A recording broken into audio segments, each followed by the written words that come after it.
এই মামলাটি সিএস দাখিলের পর মাত্র ২৯ কার্য দিবসে মামলাটির জাজমেন্ট হলো। সারা দেশব্যাপী যে একটা মহামারী আকারে ধর্ষণের একটা নোংরা প্রতিযোগিতা চলছে, মানুষের বিকৃত মানসিকতার পরিচয় দিচ্ছে, সেইটার ক্ষেত্রে বিজ্ঞ আদালত এটা একটা দৃষ্টান্তমূলক শাস্তি দিয়ে হিসাবে সামনে দাঁড় করেছে।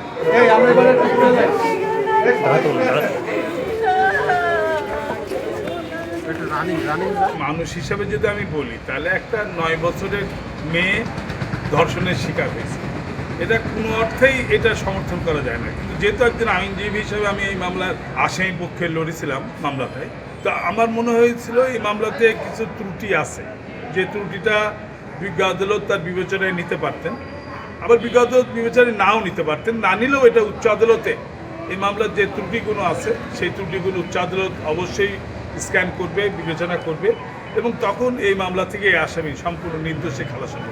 কারণ এই মামলায় খুব বড় ধরনের কিছু ত্রুটি, ঘটনাস্থলের বর্ণনা, রেপ, ভিকটিমের কোনো পরিধ বস্ত্র, কোনো রকম তার মেডিকেল ডিএনএ টেস্ট, এইসব কিছুই হয়, যে বেনিফিট আমরা উচ্চ আদালতে পাবো।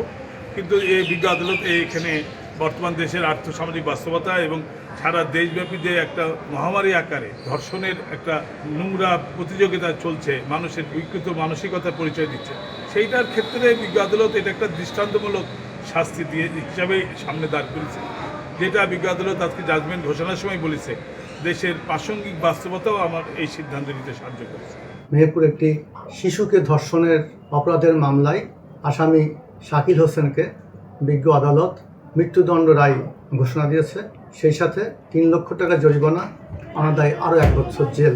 এই রায় ঘোষণার মধ্যে দিয়ে এদেশে শিশুর প্রতি যে সহিংসতা সেটা রোধ এবং শিশুর সুরক্ষায় এই রায় অনেক ভূমিকা রাখবে, এবং অপরাধীরা শিশুদের প্রতি যে সহিংস মনোবৃত্তি নিবৃত্ত হবে। সবচেয়ে উল্লেখযোগ্য বিষয়, বাংলাদেশে প্রচলিত আইনে যে দ্রুত বিচার সম্ভব সেটা এই আদালত প্রমাণ করেছে। এই মামলাটি সিএস দাখিলের পর মাত্র ২৯ কার্য দিবসে মামলাটির জাজমেন্ট হলো। ৩ কার্য দিবসের মধ্যে ১৩ সাক্ষীর মধ্যে ১২ জন সাক্ষীর জবানবন্দি জেরা গ্রহণ করা হয়েছে। দূরের সাক্ষীদের ভার্চুয়াল সাক্ষীর মাধ্যমে তাদের জবানবন্দি জেরা গ্রহণ করা হয়েছে। রাষ্ট্রপক্ষ এই মামলায় আসামির বিরুদ্ধে আনীত অভিযোগ সন্দেহাতীতভাবে প্রমাণ করতে সক্ষম হয়েছে।